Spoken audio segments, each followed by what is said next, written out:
जय हिंद साथियों। उत्तर प्रदेश में अगले साल होने वाले विधानसभा चुनाव को लेकर सभी क्षेत्रीय दलों ने, राष्ट्रीय दलों ने कमर कस ली है। लेकिन एक बड़ा सवाल है कि 27 के चुनाव में कौन सी जातियां सबसे ज्यादा हावी रहेंगी।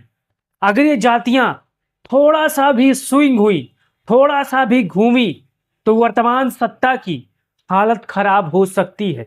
और कौन सी जातियां यूपी में सबसे ज्यादा टिकट पाने का हक रखती हैं। तो हमारे पीछे आप तस्वीर देख सकते हो और पढ़ सकते हो। यूपी विधानसभा चुनाव 2027 में इन जातियों को सबसे ज्यादा टिकट दे सकती है सपा। विपक्षियों के अभी से क्यों छूटने लगे पसीने। जैसा कि आपको पता है, समाजवादी पार्टी अपने 2024 के सुपरहिट फार्मूले पीडीए फार्मूले पर काम कर रही है और आने वाले समय में 27 के चुनाव में आपको ये जमीन पर देखने को मिल सकता है। अब जो सियासतदान हैं, जो दानिश्वर हैं, वो ये बात को समझते हैं कि यूपी में बिना जातीय समीकरण साधे कोई सत्ता में आ नहीं सकता। कितना भी धार्मिक रैली कर ले, कितने भी धार्मिक नारा लगा ले, लेकिन यूपी में सत्ता का रास्ता जातियों के बीच होकर ही जाता है। तो यहाँ पर शुरुआत करते हैं।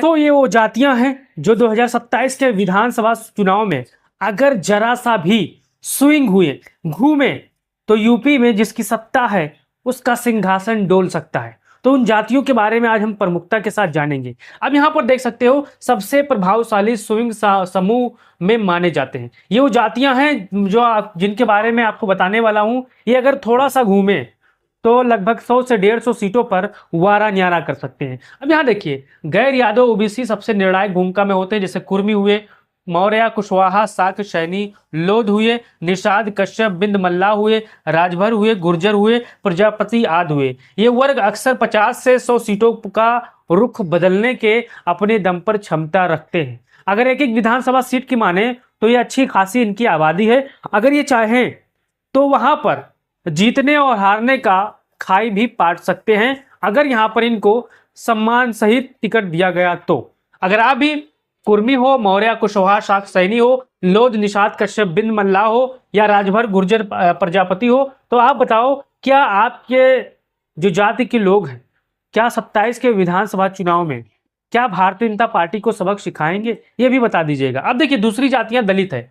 दलित, जाटो, पारसी, वाल्मीकि, कोरी और गैर जाटो दलित। यदि इनका बड़ा हिस्सा किसी एक दल की ओर जाता है तो चुनावी समीकरण यहां पर बदल जाता है। अब ये जो दल है, जो इनका एक बड़ा हिस्सा है, 2024 के चुनाव में समाजवादी पार्टी, कांग्रेस पार्टी को मजबूती के साथ मिला, जिससे भारतीय जनता पार्टी की हालत क्या हुई आप सभी को पता है। अब यहाँ पर तीसरा देखिए, कुर्मी, राजभर और निषाद मल्ला ये क्या करते हैं, देखिए, मध्य और पूर्वांचल की कई सीटों पर बेहद प्रभावशाली हैं। लगभग हर बड़ा दल इस समुदाय को साधने की कोशिश यहाँ पर करता रहता है। और 2024 के लोकसभा चुनाव में आपको याद होगा, सबसे ज्यादा समाजवादी पार्टी ने कुर्मी को टिकट दिया और सपा के पास सबसे ज्यादा कुर्मी सांसद हैं। इस चीज को आपको ध्यान देना है। अब यहाँ पर देखिए, राजभर, पूर्वांचल की कई सीटों पर निर्णायक प्रभाव है। गठबंधन राजनीति में इनका महत्व लगातार बढ़ता हुआ है। निषाद मल्ला का सब पूर्वांचल और नदी किनारे के क्षेत्रों में कई सीटों पर चुनाव का प्रभाव, यहाँ पर परिणाम भी ये बदल सकते हैं मजबूती के साथ अगर ये उतर जाएं तो साथियों।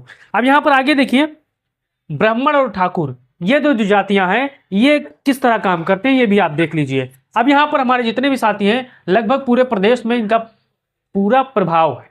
आप चाहे उत्तर प्रदेश हो या पूर्वांचल हो या मध्यांचल हो या फिर अवध हो, ये आपको प्रमुखता के साथ आप मिल जाएंगे। लेकिन यहाँ पर लगभग पूरे प्रदेश में फैला प्रभाव इनका। यदि बड़े पैमाने पर मतदान रुझान बदलता है तो कई सीटों पर इनका असर भी पड़ सकता है। लेकिन जो राजनीतिक जानकार हैं वो मानते हैं कि ब्राह्मण भारतीय जनता पार्टी की तरफ ज्यादा झुकाव रखते हैं। अगर उनको टिकट नहीं दिया गया, एक मोटी मिसाल आप देखिए, अगर उनके समाज को टिकट नहीं दिया गया तो उनका सबसे ज्यादा 100% झुकाव भाजपा की तरफ रहता है। लेकिन अगर उनको टिकट दिया गया, उनके समाज को यहाँ पर टिकट दिया गया, तो उनका झुकाव विपक्ष की तरफ आ जाता है। तो हमारे जितने भी साथी होंगे, अगर आप ब्राह्मण समाज से होंगे तो आप अपना राय इसको लेकर दीजिएगा। अब देखिए, ठाकुर, राजपूत, पूर्वांचल, अवध और बुंदेलखंड के कई इलाकों में इनका मजबूत प्रभाव है। भाजपा का प्रमुख सामाजिक आधार माने जाते हैं, लेकिन स्थानीय समीकरण यहाँ भी महत्वपूर्ण रखते हैं। अब इनको अगर मजबूती के साथ टिकट दिया गया और सामने वाला विपक्ष का जो उम्मीदवार है वो यानी भाजपा का अगर उम्मीदवार किसी दूसरी जात का है, अगर विपक्ष ने यहाँ पर राजपूत समाज को टिकट दे दिया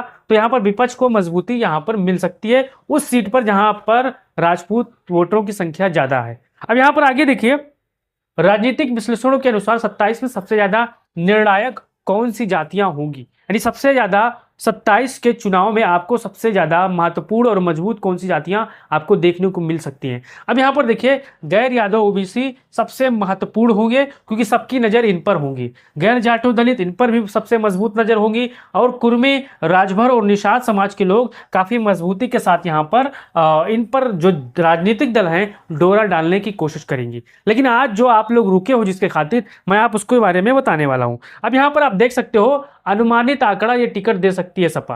अब यहां पर जो सियासी जानकार हैं, जो अक्लमंद लोग हैं, जो सियासत को समझते हैं, वो दबी जुबान पे मानते हैं कि आने वाले 27 के चुनाव में समाजवादी पार्टी अपने पिछड़े दलित अल्पसंख्यक फार्मूले पर ही टिकट वितरित करेगी। लेकिन जब पीडीए को यहाँ पर जातियों में बांटा जाता है तो यहाँ पर यह फार्मूला निकल के आता है। अब देखिए, गैर यादव ओबीसी, कुर्मी, मौर्य, कुशवाहा, शाक, सैनी, राजभर, निषाद, कश्यप, लोध आदि को लगभग यहाँ पर 140 से 45 टिकट समाजवादी पार्टी दे सकती है, संभावित है। अब ये आंकड़ा बढ़ भी सकता है, घट भी सकता है। तो अगर आप भी कुर्मी, मौर्य, कुशवाहा, शाक, सैनी, राजभर समाज से हो तो आप इनके बारे में अपना राय दीजिए और बताइए क्या इस टिकट को बढ़ना चाहिए, टिकट को घटना चाहिए, आप इसे कैसे देखते हो। अब यादव समाज को 60 से 70 सीटें यहाँ पर मिल सकती है, लेकिन यहाँ पर जब उम्मीदवार मजबूत होगा तभी इसी आधार पर यहाँ पर टिकट यहाँ पर मिलेगा, नहीं तो यहाँ पर बढ़ोतरी और घटोतरी भी हो सकती है। अब देखिए, दलित, जाटव, पाशी, कोरी, वाल्मीकि आदि को 45 से 55 सीटें के आसपास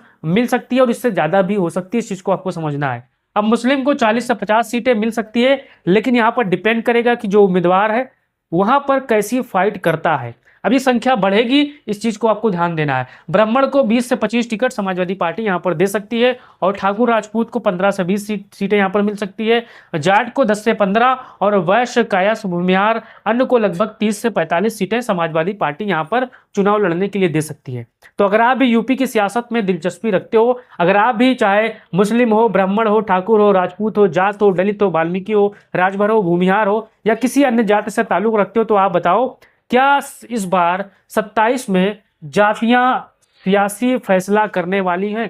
27 की कुर्सी का फैसला इस बार यूपी में सियासत में एक बार फिर से गैर यादव ओबीसी, गैर दलित जाटव, मुस्लिम, ब्राह्मण, ठाकुर मिलकर क्या नई इबारत लिखने वाले हैं। आप इसको कैसे देखते हैं, अपना राय दीजिए और वीडियो को शेयर करिए। जय हिंद।